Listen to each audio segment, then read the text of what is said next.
Oxidation reaction, इसको इस प्रकार डिफाइन कर सकते हैं।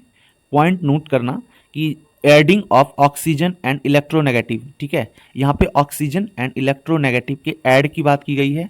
एलिमेंट टू ए सब्सटेंस या removal of hydrogen and electropositive element from a substance, यानी चाहे ऑक्सीजन या फिर इलेक्ट्रोनेगेटिव का ऐड हो रहा हो या फिर हाइड्रोजन या इलेक्ट्रोपॉजिटिव का रिमूव हो रहा हो, वो सभी क्या कहलाएंगे, ऑक्सीडेशन कहलाएंगे। ठीक है, अब इसको हिंदी में समझ लेते हैं कि किसी भी पदार्थ में ऑक्सीजन या ऋण विद्युती तत्व का समावेश या हाइड्रोजन धन विद्युत तत्व का निष्कासन ऑक्सीकरण कहलाता है।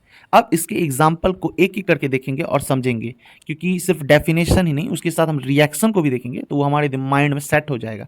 ऑक्सीडेशन रिएक्शन का फर्स्ट एग्जांपल देखते हैं, ये जो ऐड वाला बात कहा गया है, यानी एडिंग ऑक्सीजन देखेंगे एंड देन देखेंगे ये रिमूवल हाइड्रोजन। तो ऐड ऑक्सीजन का ये एग्जांपल है, जैसे मीथेन है, इसके साथ ऑक्सीजन रिएक्ट करता है और यहाँ कार्बन के साथ, देखिए यहाँ कार्बन है और इसके साथ ये ऑक्सीजन आके ऐड हो गया, तो जो ये ऐड ऑक्सीजन हुआ इसी को क्या बोलेंगे, ऑक्सीडेशन। ठीक है, नाउ द नेक्स्ट, यहां भी एक ऑक्सीडेशन आपको देखने को मिलेगा कि हाइड्रोजन के साथ ये एक और ऑक्सीजन यहां पे आके ऐड हो गया, तो यानी ऐड ऑफ ऑक्सीजन क्या है, oxidation. Now the next example is remove hydrogen.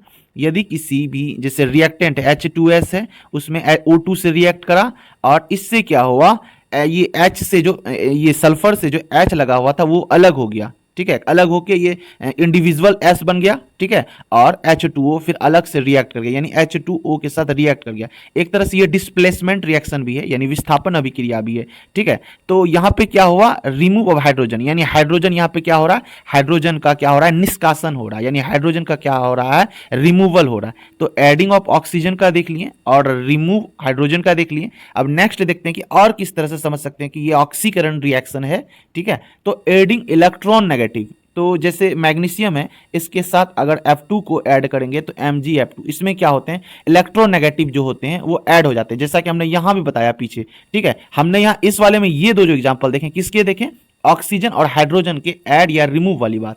लेकिन यहां एक और चीज दिया हुआ है, इलेक्ट्रोनेगेटिव एडिंग और इलेक्ट्रोपॉजिटिव रिमूवल, तो यहां पे उसका एग्जांपल दिया हुआ है। तो एडिंग इलेक्ट्रोनेगेटिव का ये एग्जांपल है, जैसे मैग्नेट Mg है, मैग्नीशियम, और उसमें F2 ऐड हुआ, तो यहां पे देखिए क्या हो रहा है, इलेक्ट्रोनेगेटिव ऐड हो रहा है, Mg प्लस F2, यहां पे हो गया MgF2, यहां पे भी फिर Mg पे प्लस चार्जेस होते हैं, फिर Cl2 है, यहां पे भी ऐड हो गया MgCl2, Mg के साथ H जोड़ेंगे तो MgS हो गए। तो ये हो गया एडिंग इलेक्ट्रोनेगेटिव। ठीक है, उसके बाद है रिमूव इलेक्ट्रोपॉजिटिव। ठीक है, K4 है और Fe साइनाइड 6, इसको अगर ऑक्सीजन H2O2 के साथ रिएक्ट कराएंगे तो K3 आपका देखिए यहाँ पे K4 था पहले, अब यहाँ पे 3 हो गया, यानी क्या हो रहा है, आपका घट गया, क्या घट गया, तो इलेक्ट्रोपॉजिटिव घट गया। ठीक है, यहाँ पे हट गया, उसके बाद फिर KOH हो गया इधर पे।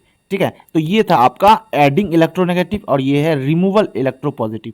ना अब कैसे समझ सकेंगे, ये सभी तो समझ ले, और भी क्योंकि होता है जिससे हम ऑक्सीडेशन रिएक्शन को पहचान सकते हैं। कैसे, एक है आपका लॉस ऑफ इलेक्ट्रॉन, यानी लॉस ऑफ इलेक्ट्रॉन यानी इलेक्ट्रॉन का ह्रास, ये बताता है कि रिएक्शन ऑक्सीडेशन है। ठीक है, जैसे यहाँ पे एग्जांपल है Na है और Cl के साथ अभिक्रिया किया, क्या उसके बाद यहाँ क्या बन गया, NaCl, यानी Na पे पॉजिटिव चार्ज, यहाँ पे नेगेटिव चार्ज। अगर पॉजिटिव चार्ज आ रहा है, यहाँ पे देखिए Na पे 0 था, यहाँ पे पॉजिटिव चार्ज आ गया, तो यानी क्या हो रहा है, यहाँ पे यहाँ 2 लगा है, यहाँ भी 2 लगा है, तो यानी 2 इलेक्ट्रॉन का यहाँ पे लॉस हो रहा है। प्लस का मतलब क्या होता है, इलेक्ट्रॉन देना, तो अगर प्लस लगा रहे तो समझिए इलेक्ट्रॉन का लॉस हो रहा है, और माइनस लग जाए तो समझिए इलेक्ट्रॉन का गेन हो रहा है। तो यहाँ पे मैंने ये लिख दिया, अब यहां पे ये वाला NCERT से मैंने कट पीस लगा दिया। देखिए Na और Cl2 जब रिएक्ट किया आपस में तो Na प्लस Cl माइनस बना, यानी Na क्या कर रहा है, लॉस ऑफ 2 इलेक्ट्रॉन, और जो ये नीचे वाला है ये हम लोग रिडक्शन वाले में समझेंगे। अभी ऑक्सीडेशन पर है तो सिर्फ ऊपर का एग्जांपल देखेंगे जो कि मैंने यहां पे सेट किया है, ये प्रॉपर सिर्फ ऑक्सीडेशन का है। ठीक है, यहाँ पे क्या हुआ, लॉस किया 2 इलेक्ट्रॉन को। ठीक है, क्योंकि यहाँ पे ही है लॉस इलेक्ट्रॉन ऑक्सीडेशन। ठीक है, यहां पे भी फिर आपका 2 इलेक्ट्रॉन लॉस कर रहा है, यानी Na यहाँ पे 0 था ना, यहाँ पे +1 हो गया, यानी यहाँ पे भी आपका 2 इलेक्ट्रॉन क्या हो गया, लॉस हो रहा है। तो इस प्रकार यहाँ पे भी, यहाँ पे ये वाला देखिए, ये वाला नीचे वाला S वाला, इस पे 2 इलेक्ट्रॉन लॉस हो रहा है और इस पे भी 2 इलेक्ट्रॉन लॉस हो रहा है। तो इस प्रकार लॉस ऑफ इलेक्ट्रॉन से भी हम लोग समझ सकते हैं कि ये ऑक्सीडेशन है। नाउ द नेक्स्ट इज, ये है आपका हाफ रिएक्शन, यानी Na यहाँ पे रिएक्टेंट है और ये प्रोडक्ट बना Na प्लस और प्लस 2 इलेक्ट्रॉन। ठीक है, ये क्या कर रहे हैं, प्लस यानी निकल रहे हैं, बाहर आ रहे हैं, ठीक है। उसके बाद ये दोनों जो आपका दिया हुआ है ये है each reaction is half reaction, यानी ये दोनों अभिक्रिया अर्ध अभिक्रिया है। Sum of the half reaction give the overall reaction, यानी दो अर्ध अभिक्रिया, जब ये एक अर्ध अभिक्रिया है, ये एक अर्ध अभिक्रिया है, जब दोनों अभिक्रिया मिला दिया जाएगा तो जोड़ने पे पूर्ण अभिक्रिया बनेगा, यानी sum of the half reaction give the overall reaction, ठीक है। That half reaction that involve loss of electron are called oxidation reaction, यानी इलेक्ट्रॉन निष्कासन वाली अर्ध अभिक्रिया को ही ऑक्सीकरण अभिक्रिया कहेंगे। यानी जो ये वाला आपका है, ये वाला ऊपर वाला जो हम सेक्शन देख रहे हैं, ये आपका ऑक्सीडेशन वाला है, ठीक है, यानी ऑक्सीडेशन रिएक्शन है। और जो नीचे वाला है वो हम अभी देखेंगे जब रेडॉक्स रिएक्शन पढ़ेंगे उसमें, ठीक है। रिएक्शन से जितने भी टाइप से हम लोग पहचान सकते थे कि ये ऑक्सीडेशन रिएक्शन है, वो सब कुछ मैंने बता दिया। आप इसका प्रैक्टिस आप कर सकते हैं, किसी भी रिएक्शन को लेके उसका देख सकते हैं कि उसमें लॉस ऑफ इलेक्ट्रॉन हो रहा है कि जो है कि अर्ध अभिक्रिया हो रहा है, यानी कि अर्ध अभिक्रिया में इलेक्ट्रॉन का निष्कासन हो रहा है, ये सभी देख के आप पता कर सकते हैं कि ये ऑक्सीडेशन रिएक्शन है। ये वीडियो अच्छा लगा हो तो वीडियो को लाइक कर देना, और जो भी चैनल पे फर्स्ट टाइम विजिट किया चैनल को सब्सक्राइब कर लेना।